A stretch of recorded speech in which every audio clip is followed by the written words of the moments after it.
वसुदेवसुतं देवं कंसचाणूरमर्दनं देवकी परमानन्दं कृष्णं वन्दे जगद्गुरुं। गुरुर्ब्रह्मा गुरुर्विष्णु गुरुर्देवो महेश्वरः गुरुसाक्षात् परब्रह्म तस्मै श्री गुरुवे नमः। ब्रह्मानन्दं परमसुखदं केवलं ज्ञानमूर्तिं द्वन्द्वातीतं गगनसदृशं तत्त्वमस्यादिलक्ष्यम् एकं नित्यं विमलमचलं सर्वधी साक्षिभूतं भावातीतं त्रिगुणरहितं सद्गुरुं तं नमामि। पुंडलीक वरदा हरिविठ्ठल श्री ज्ञानदेव तुकाराम पंढरीनाथ भगवान की जय। माऊली ज्ञानेश्वर महाराज की जय। जगद्गुरु तुकाराम महाराज की जय। शांती ब्रह्म एकनाथ महाराज की जय। रामकृष्ण हरी। आज दत्त जयंती। आजच्या दिवशी मानवी जीवनाला उत्कृष्ट असं मार्गदर्शन करणारा अवतार भगवान प्रभू दत्तात्रय यांचा जन्म झाला। दरवर्षी आपण हा उत्सव साजरा करतो आणि साजरा करत असताना त्याचं सध्या तरी कर्मकांडासारखं शिल्लक राहिलं, त्याच्यातलं जिवंतपणा निघून गेला। पण आपण काय करायचं, थोडं याला स्वच्छ करून बघायचं, म्हणजे त्याला जिवंतपणा येईल। उपनिषदात म्हटलेले मातृवान पितृवान आचार्यवान पुरुषो वेद। ज्याला योग्य आईबाप आणि गुरु मिळतात त्याला श्रेष्ठ ज्ञान प्राप्त होते। हे सद्भाग्य फारच थोड्या लोकांना लाभते आणि अशापैकी एक म्हणजे भगवान दत्तात्रय। म्हणजे भगवान दत्तात्रयाचा हा अवतार झाला तर तो कोणाच्या पोटी झाला ते पाहणं आवश्यक आहे, कारण ते सुद्धा अत्यंत महत्त्वाचे आहे। जोपर्यंत आपल्याला मागची पार्श्वभूमी लक्षात येत नाही तोपर्यंत पुढे काय ते लक्षात येत नसतं। म्हणून काय म्हटलं इथं, पूजनीय पांडुरंग शास्त्रीजी आठवले म्हणजे दादाजी यांच्या विचारातून आपण या ठिकाणी चिंतन करतोय। तर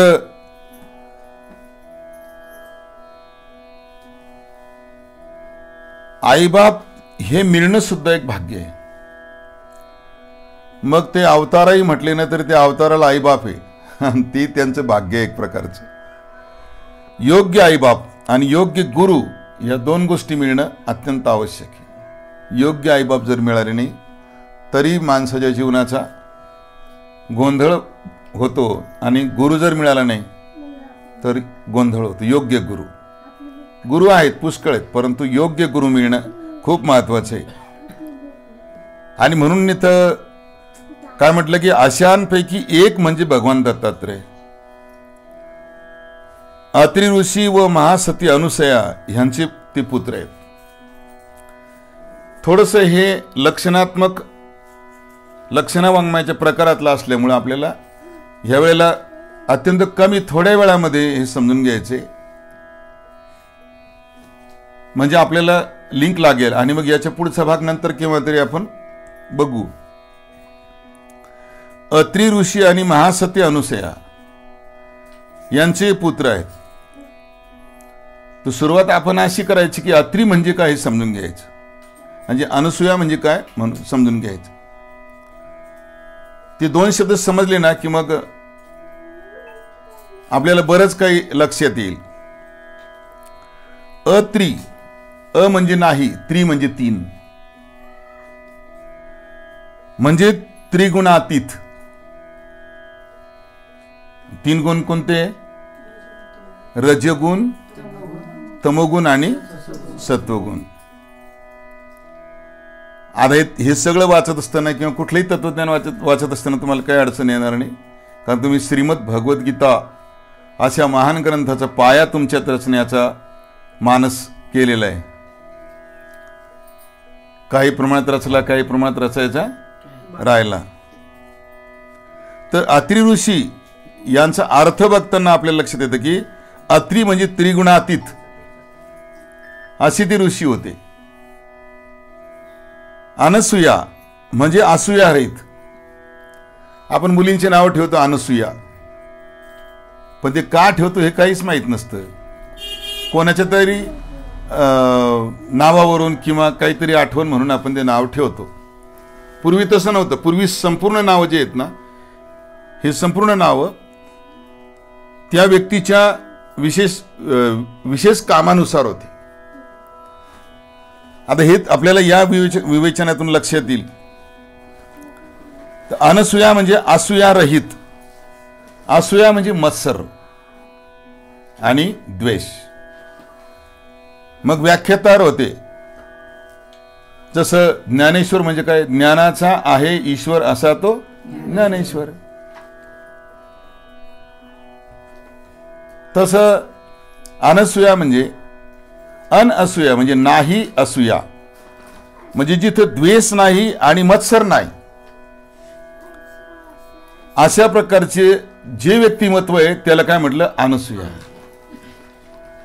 म्हणजे भगवान दत्तात्रयाची आई अनसूया ही मत्सर रहित, द्वेष रहित होती. आपले नुसते आपण काय करतो? आपली नुसती नावं असतात. नावाप्रमाणे आपल्यात काहीच नसतंय. कारण माऊली म्हणतात, पण माऊली काय करतो? सगळ्याला बुडवतो. हे का नाही? कनेक्शन देतो म्हणतो, येत नाही 2-2 महिने, पैसे घेऊन पळून जातो माऊली. आता त्याला माऊली म्हणाव का? माऊलीने कोणाचं कनेक्शन बुडवलं? ज्ञानेश्वरी माऊलीने सगळ्यांचे कनेक्शन जोडून दिले गीतेशी. आणि इकडे नाव ठेवतात त्याचं. ज्ञानेश्वर नाव असलं की त्याला माऊली म्हणतात सगळी. आणि ज्ञानेश्वर त्याच्या आईवडिलांनी नाव ठेवलं असतं की हा काहीतरी करेल त्याच्या जीवनात. ज्ञानेश्वर काही करत नाही. तसं अनसूया, अनसूया हे नाव काय सुचवतं की मत्सर नको आणि द्वेष नको. ह्या 2 गोष्टी नसेल ना तर ते नाव सार्थक आहे. आता माझं नाव मी सांगतो, मी चोरून नाही ठेवत. माझं नाव सुद्धा श्रीराम आहे. पण श्रीरामाचे किती गुण आहेत यांच्यात हे माझ्या पत्नीला विचारायचं.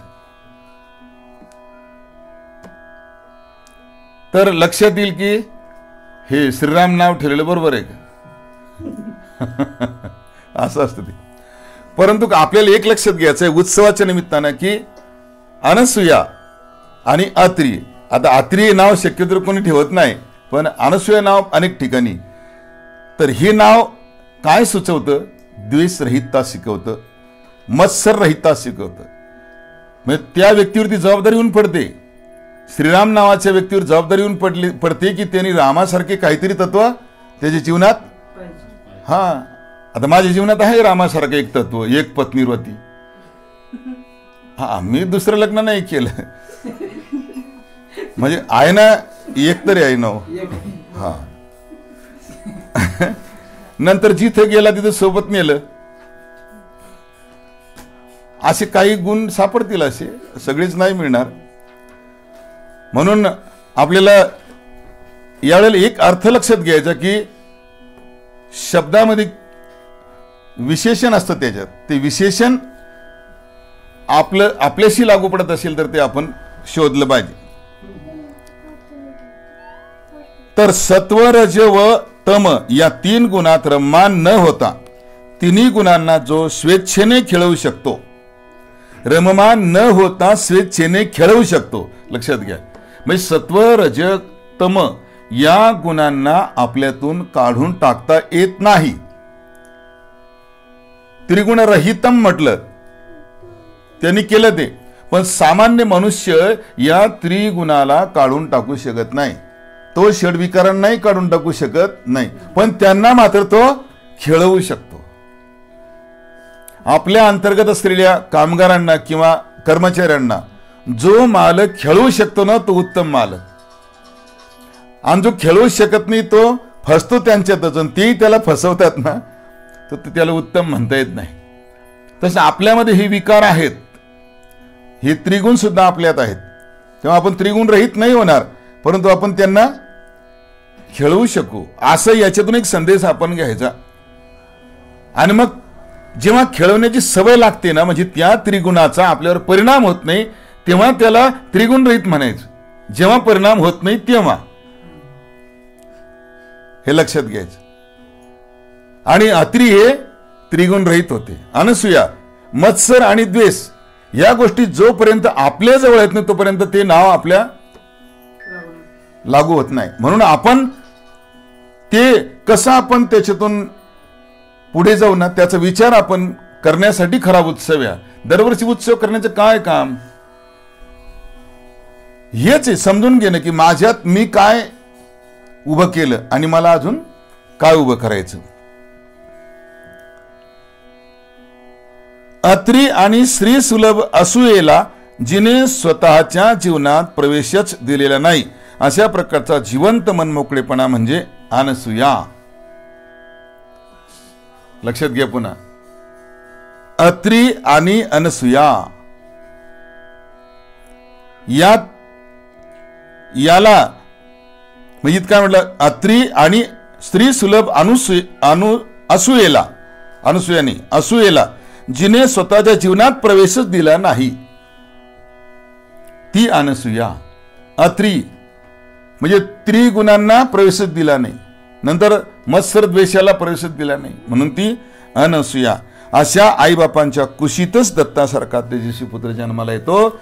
आणि आमच्या घरी जन्माला येतो तो मुलगा वेगळाच असतो. त्याला कारण काय आहे हे आपल्या लक्षात येतं. की मी मागे एकदा बोलताना सांगितलं होतं की कर्म सिद्धांतानुसार जर पाहिलं ना, कर्म फळानुसार, तर पतीच्या कर्माचं फळ पत्नी असते, पत्नीच्या कर्माचं फळ पती असतो. आपण उगीच याला त्याला नाव ठेवतो की नाही त्यांच्यामुळे हा नवरा करून दिला मला, नाही तर मग मला तो दुसरा मिळत होता. नाही नाही नाही, हाच आहे. तुझ्याशी जोडी जी लावलेली भगवंतानी ती हीच आहे.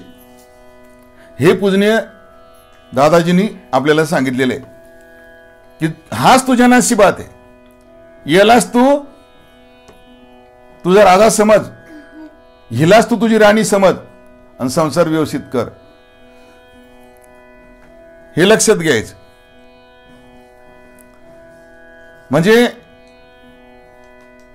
अशा म्हणजे आईबाप जे आहेत ना, तर आईबापांच्या कुशीतच दत्तासारखा तेजस्वी पुत्र जन्माला येतो. म्हणजे आपल्याला इथे विचार करता येतो की माझ्या जीवनात मी काय उभं केलं पाहिजे. माझ्या घरी जर असं दैवी कोणीतरी जन्माला यावं, माझ्या वंशात जन्माला यावं असं वाटायचं असेल ना, तर त्याला झिजावं लागतं. आपोआप नाही येत ते. हा एक भाग आहे. दत्त जयंतीच्या निमित्तानं आपण भगवान दत्तात्रयाच्या जन्माचा थोडासा इतिहास बघायचा. पुराण कथा आहे की ब्रह्मा विष्णू महेश हे महासती अनुसयेच्या सतीत्वाची कसोटी पाहायला अत्री ऋषींच्या आश्रमात आले. आता हे लक्षात घ्या की हे अत्री ऋषी आताच्या काळातले नेते, ते सत्ययुगापासून तर द्वापरयुगापर्यंत होते. सत्ययुगामध्ये ते ब्रह्माचे पुत्र आहेत. अत्री ऋषी हे कोणाचा मुलगा आहे? ब्रह्मदेवाचे पुत्र आहेत. ब्रह्माचा पुत्र आहे अत्री ऋषी. आणि त्यांचा उल्लेख पुराण शास्त्रामध्ये कुठपर्यंत आहे? द्वापार युगापर्यंत आहे. म्हणजे त्यांना सीतामाई प्रभू रामचंद्र हे सुद्धा भेटायला गेले होते, इथपर्यंत त्यांचा उल्लेख आहे. म्हणजे चारही युगामध्ये ते होते, हे आपण लक्षात घ्यायचं. म्हणजे आताच नाही, तिथपर्यंत ते होते अशा प्रकारचा उल्लेख शास्त्रात आहे. पण त्याच्या नंतर आहे ना, त्याच्या नंतर नाही. म्हणजे आपल्याला काय वाटतं की आता झाले का? नाही. म्हणजे प्रभू रामचंद्र जर गेले असतील ना, त्यांना सीतामाई त्यांना भेटायला गेली असेल, तर तो काळ कोणता झाला हे आपण मागच्या एका भागात बघितलं, ते आपण पाहिलं पाहिजे. तर या महासतीच्या आश्रमामध्ये तिथं काम कसं चाललं हे सगळं पाहायला ब्रह्मा विष्णू महेश हे तिघही देवता गेले. त्याने अनुसूयेला विवस्त्र होऊन भिक्षा वाढायला सांगितलं. म्हणजे एक प्रकारची परीक्षा, ती एक कथा आहे. ती पतिव्रता स्त्रीला हे फार कठीण होते, कारण पतिव्रता स्त्री आपलं शरीर इतर परपुरुषास म्हणजे आपल्या पतीशिवाय इतर पुरुषासमोर उघडं करत नाही. मग हिच्या समोर मोठा प्रश्न आला नाही की या 3 जणांच्या समोर कसं आपण विवस्त्र व्हायचं.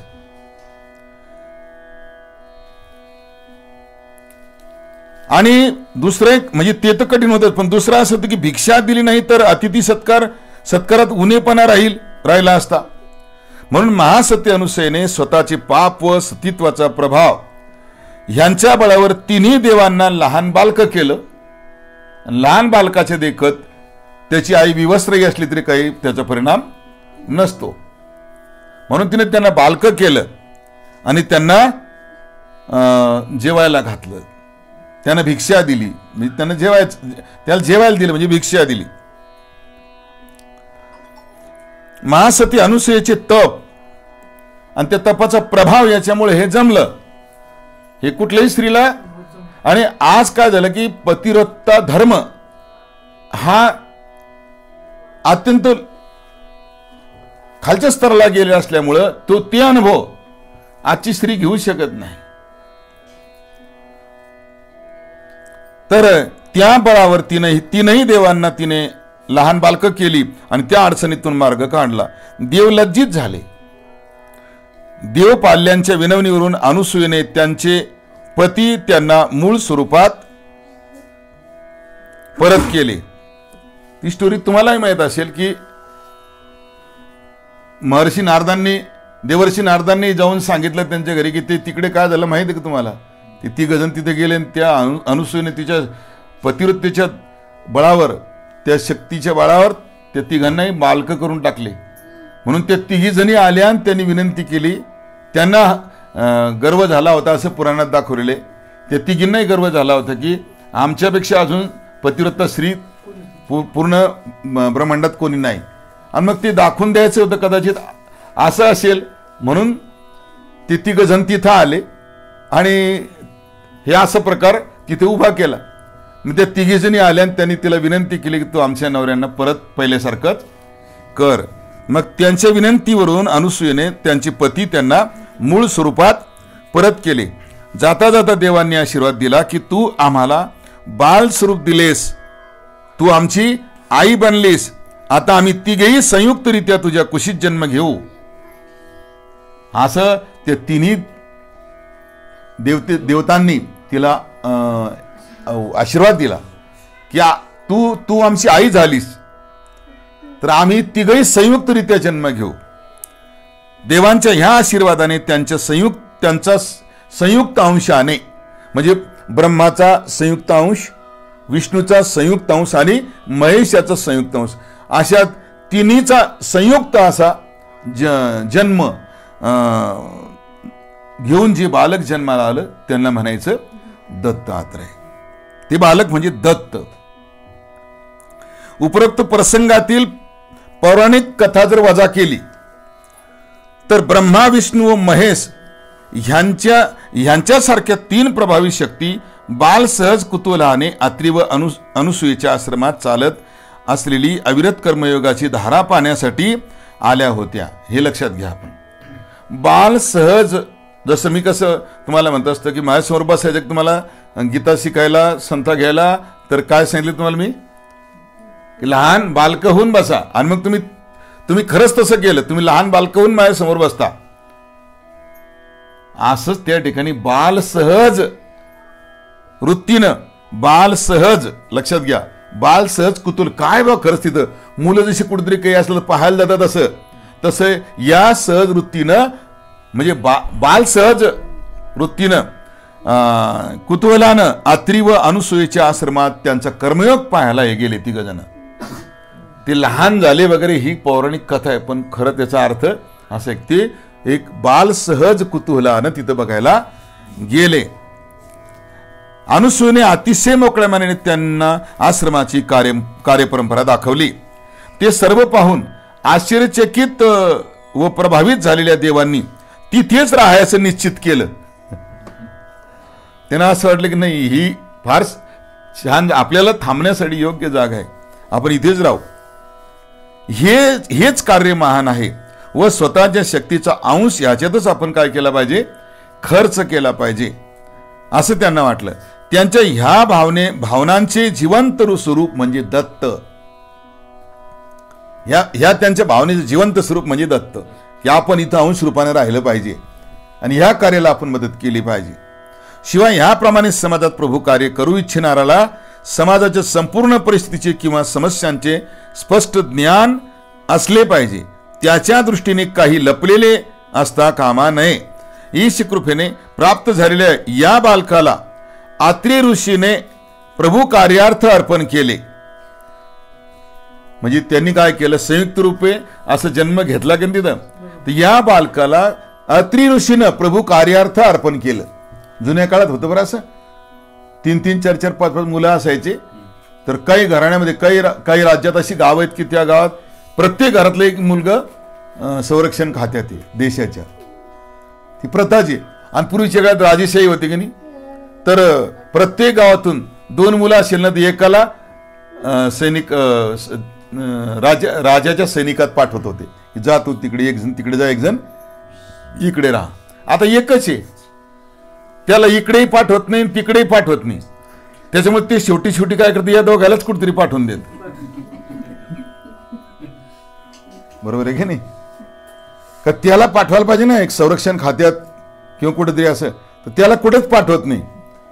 मग ते या दोघांनाच कुठेतरी पाठवतात. नाही पाठवलं तर मग ते हाताने जर ताकदीनं जर नाही गेले ते, तर मग कशाने ताकद लावतं, ते पायाने ताकद लावतं ते. असे अनेक उदाहरणं आपण बघतो, आपल्याला माहिती आहे. ईश कृपेने प्राप्त झालेल्या या बालकाला अत्री ऋषीने प्रभू कार्यार्थ अर्पण केले. सांस्कृतिक कार्याला दिलेले, लक्षात घ्या, सांस्कृतिक कार्याला दिलेले म्हणून दत्त. दत्त म्हणजे दिलेले, दत्त म्हणजे दिलेले. सांस्कृतिक कार्याला दिलेले म्हणून त्याचे नाव दत्त पडले. अत्रीचा पुत्र म्हणून तो आत्रेय, त्याचं एक दुसरं नाव सुद्धा आहे आत्रेय. हे दोन्ही शब्द जोडून त्याला काय म्हणायचं, दत्तात्रेय. दत्त अधिक आत्रेय बरोबर दत्तात्रेय असं त्याचं उकले. दत्ताचे स्वरूप संस्कृतीच्या महान कार्याचे प्रतीक आहे. कोणत्याही महान कार्याला साकार करण्याची तळमळीची इच्छा बाळगणाऱ्या कर्मवीराजवळ ब्रह्मा विष्णू महेश यांची सर्जक, पोषक आणि संहारक प्रतिभा असली पाहिजे. कोणीही व्यक्ती कार्य करत असेल भगवंताचं किंवा तो जर नेता असेल ना, तर या तिन्ही गोष्टी त्याच्याजवळ असणं आवश्यक आहे. ब्रह्माची सर्जक वृत्ती म्हणजे निर्माण करणारी, विष्णूची पोषण करणारी वृत्ती म्हणजे कार्यकर्ते जवळ असतील त्यांना पोषण करण्याची ताकद त्याच्याकडे पाहिजे. आणि जर काही बिघडाभागडी झाली तर त्यांचा संहार करण्याची ताकद त्याच्यात, त्याला घरी पाठवण्याची ताकद सुद्धा त्याच्यात आवश्यक आहे. नित्य नूतन शक्ती, संपत्ती किंवा सद्विचार यांचा अविरत प्रवाह कार्यात वाहता राहिला नाही तर कार्याचे उत्कृष्ट सर्जन झाले असे मानले जात नाही. म्हणजे कार्यात उत्पादनाचं साधन अत्यंत आवश्यक आहे. नित्य नूतन सगळं काही तिथं मिळायला पाहिजे तर ते टिकतं. नाही तर सुरुवातीलाच आमच्याकडे की नाही, मी शाळेमध्ये शिकवत होतो त्यावेळेला एक पेटी आली होती 1 ते 4 वर्गाला, 1 ते 7 वर्गाला. त्याच्यात साखरेची डब्बी, मिठाची डब्बी असे सगळे पदार्थ होते, थोडे थोडे थोडे. म्हणजे उद्देश असा होता की ही पेटी ती द्यायची, याने सुरू करायचं आणि मग साखर संपली की यानं त्या शाळेने त्यांच्या पदार्थाची आणायची. त्याच्यातलं रॉकेट संपलं की त्यांनी त्यांचे पदार्थ आणायचं, त्याच्यातलं स्पिरिट संपलं की त्यांचे पदार्थ आणायचं. पण आम्ही लोकांनी तेवढं संपू दिलं, पुन्हा आणलंच नाही. मग ती पेटी काय झाली, बंद पडली. मग पोरांना चित्र काढून सांगायचे, बा ही म्हण परीक्षण नळिका आणि बाई ती पायी असं चित्र काढायचं. ते तसंच त्याच्यात तसं कार्यात आहे. नित्य नूतन पाहिजे, सतत तिथं काहीतरी असं होत राहिलं पाहिजे, मग तिथं उत्पन्नही होत राहिलं पाहिजे, त्याचा खर्चही होत राहिला पाहिजे. नवे नवे विचार आणि प्रेरणा देण्याची तसेच नवे नवे प्रयोग करण्याची आगळी सर्जक प्रतिभा कार्यप्रमुखाजवळ असली पाहिजे. म्हणजे कार्यप्रमुखांनी सतत नवीन नवीन काहीतरी काढायला पाहिजे. ते काढलं नाही तर लोक तिथं मग टिकत नाही. तेच तेच तेच तेच तेच तेच जर असेल ना तर मग काय म्हणतो आपण त्याला इंग्लिशमध्ये, हां मला काय होतं, बोर होतं. आमची चिवळी म्हणते ना, तिला तेच तेच दिसलं आहे ना, झोका आहे ना, आता झोका आहे खेळला एकदा, दुसरं काहीतरी पाहिजे ना, नाही आहे दुसरं, मला बोर होतं ना आता, असं प्रत्येकाला होतं. त्याचप्रमाणे कार्याचे नित्य पोषण होत राहावे यासाठी कार्यरत झालेल्या लोकांवर प्रेमाची पकड बसवणाऱ्या विष्णूचा प्रेम प्रवाह देखील तिथं आवश्यक आहे. भगवान विष्णूचा प्रेम प्रवाह खूप आवश्यक. बघा ना तुम्ही, भगवान विष्णूने पांडुरंग रूपानं महाराष्ट्रामध्ये इथं पांडुरंग रूपानं किती प्रेम केलं लोकांवर. त्याच्यामुळं लाखो लोक त्यांच्या चरणाजवळ सतत सतत जात राहतात. माऊलींनी लाखो लोकांना प्रेम दिलं म्हणून लाखो लोक इथे येतात. म्हणजे हा प्रेमाचा प्रवाह त्यांच्या चरणाजवळ सतत वाहता राहायला पाहिजे कार्य करणाऱ्याच्या जवळ. विसर्जन व सर्जन मिळूनच श्रेष्ठ नवसर्जन होते. म्हणजे विसर्जन त्यात काही जुनं झालं असेल ते टाकून देण्याची कला पाहिजे, नवनिर्माण करण्याची कला पाहिजे आणि त्याला टिकून ठेवण्याची कला पाहिजे. तिन्ही गोष्टी पाहिजे है नाही. ब्रह्मा विष्णू महेश येते लक्षात. हा, या दृष्टीने पाहता शंकराची संहार शक्ती देखील त्याने आत्मसात केली पाहिजे. संहार म्हणजे असं हातात त्रिशूळ घेऊन असं मारायचं नाही कोणाला, तसं नसतं ते. त्याच्यामध्ये काही जर गलत उभं राहिलं असेल तर त्याला परत मार्गावर आणणे याला संहार म्हणतात. सद्विचारांचं सर्जन, सद्वृत्तीचे पोषण आणि दुर्वृत्ती व दुर्विचार ह्यांचा संहार करण्याची त्रिमुखी प्रतिभा ज्याच्याकडे असते तोच महान कार्याचा प्रवर्तक बनू शकतो. हा मुद्दा या निमित्तानं आजच्या दिवशी आपण लक्षात घेतला पाहिजे. पुन्हा लक्षात घ्या हा मुद्दा. काय? सद्विचारांचं सर्जन काय व्हायला पाहिजे? सर्जन म्हणजे निर्माण करणे, हा नवीन निर्माण करणे. सतत सद्विचारांचं सर्जन व्हायला पाहिजे. कालच्यापेक्षा आजच्या दिवशी काहीतरी नवीन असं वाटायला पाहिजे. सद्विचारांचं सर्जन. नंतर सद्वृत्तीचे पोषण आलं ना, सर्जन ब्रह्मा. सद्वृत्तीचे पोषण म्हणजे कोण? विष्णू. सद्वृत्तीचं पोषण झालं पाहिजे. सद्वृत्ती असेल ना तिच्या मागे उभं राहायला पाहिजे, तिला संरक्षण दिलं पाहिजे, तिचं पोषण केलं पाहिजे. आणि दुर्गुण, दुर्वृत्ती व दुर्विचार यांचं काय करायला पाहिजे? भगवंताने गीतेत सांगितलं नाही का? परित्राणाय साधूनाम विनाशाय च दुष्कृताम धर्म संस्थापनार्थाय संभवामी युगे युगे. हे ते यांचा संहार करण्याची त्रिमुखी, याला त्रिमुखी प्रतिभा म्हणायचं. त्रिमुखी प्रतिभा ज्याच्याकडे असते तोच महान कार्याचा प्रवर्तक होऊ शकतो. ती संतांमध्ये होती. आपण आळंदीत राहतो, माऊलींमध्ये ती हे सगळं होतं म्हणून ते या एवढ्या मोठ्या कार्याचा एक प्रवर्तक बनू शकले. तर ही अशी एक प्रेरणा भगवंत आम्हालाही देव. आम्ही छोटं मोठं कार्य केलं तर आम्हालाही ही त्रिमुखी प्रतिभा प्राप्त हो. ती तशी प्राप्त होणार नाही, तिच्याने त्यांनी प्राप्त करायची असते. अशा प्रकारची एक मागणी आपण भगवंताकडे दत्त जयंतीच्या निमित्ताने करू आणि दत्त जयंतीचा उत्सव या ठिकाणी पूर्ण झाला असं समजू. रामकृष्ण हरी.